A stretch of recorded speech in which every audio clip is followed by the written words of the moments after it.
Welcome to Facts TV News, where everything is true. Police identified person of interest in selling of drug-infused sweets to St. Anne students. The police have identified a man who they believe can assist their investigations into the selling of drug-infused sweets to children at a primary school in St. Anne on Monday. 65 students of the Old Church Primary School had to be rushed to hospital for medical attention after they bought the sweets from a vendor outside the school gate and fell ill. Speaking at the Jamaica Constabulary Force press conference on Tuesday afternoon, Police Commissioner Major General Anthony Anderson asked Devon Holness of Mansfield Heights Ochres to contact the police.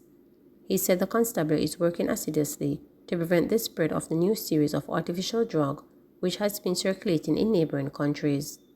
Commissioner Anderson stated that while the government has not seen much evidence of these drugs in the country, they must be vigilant.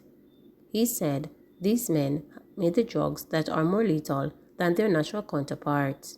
Speaking of drugs, we note that just yesterday we had a situation involving children from the Ocherias Primary School, in which they were sold cannabis-infused sweets by a vendor in the school environs. This resulted in over 60 students being taken to receive medical attention. We believe that a Devon Holness of Mansfield Heights, Ocherias, may be able to assist in our investigations. So we are asking him to contact the St. Anne Police as soon as possible. Their production is adaptable, scalable, and potent. While we are not seeing much evidence of these drugs in Jamaica, we must remain vigilant as our U.S. neighbors are having a serious crisis with these substances. Jamaica's collaboration with the DEA and all of our local and global law enforcement partners signifies a collective commitment to this cause of dealing with organized criminal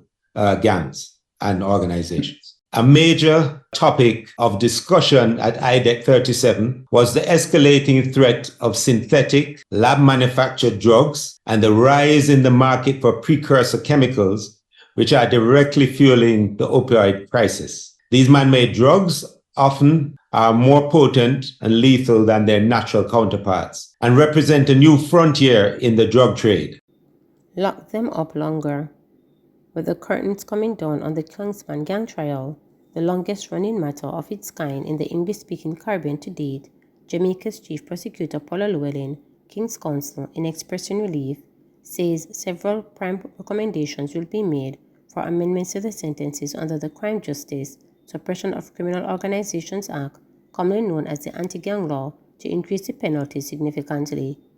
Convicted gang leader Andre Blackman Brand was on Monday sentenced to 39.5 years behind bars for his leadership of the criminal organization and for being the driving force behind several crimes, which included murders and arsons.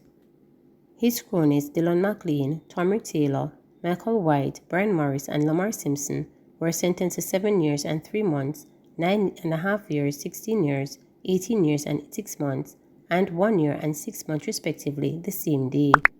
On Tuesday, in the closing moments of the trial, the notorious Stephanie Moma Cole Christie, the sole female defendant, was sentenced to 9 years and 9 months, while 24-year-old convicted sharpshooter Tariq James was sentenced to 17 years and 6 months, Fabian Johnson, 3 years and 9 months, the Belgian Ted Price, 16 years, Jahiz Blaze, 11 years and 9 months, Will Taylor, cousin of Brian, 1 year and 9 months, Joseph McDermott, 3 years and 10 months, ex-soldier Jermaine Robinson, 9 years and 9 months, and driver of the gang, Andre Golden, 5 years and 11 months.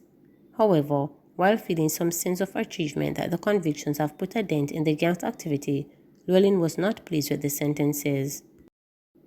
Heartrending. The parents of a 2-month-old girl are now left with the heartrending task of having to tell her when she gets older that her twin sister was the only member of the family who did not survive when their house collapsed. As long as you're a parent, you will feel this type of hurt. I really sympathize with the family, a policeman at the scene of the tragedy in Bowden Hill, St. Andrew, said Tuesday morning. Reporters were told that the twins, a sibling, and their parents were inside the house when it collapsed about 6 a.m. The now deceased baby was trapped under rumbles. Hours later, she was eventually located after more than 30 firefighters use all the equipment available to them to search for her beneath the pile of concrete and steel. One resident said she was shaken, especially due to the events leading up to what she learned of the tragedy. "I feel it to my heart. I woke up and was taking my daughter to the doctor because she said her heart was hurting her. I wanted to put on my clothes and it was a struggle. I heard the fire brigade and was wondering where it was going. It was when we came down in the car and reached here, we saw what was happening," the woman told reporters.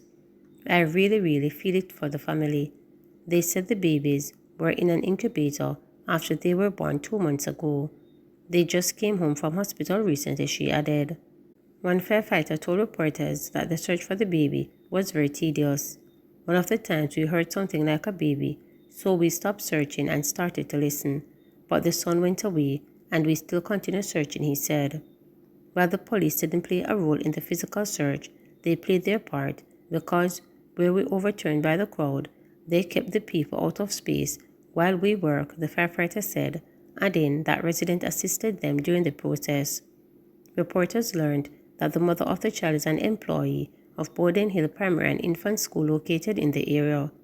Senior teacher at the school, Arlene Gardendeni, who was among onlookers at the scene, said that her principal will have to put grief counseling measures in place for the students and staff as soon as possible.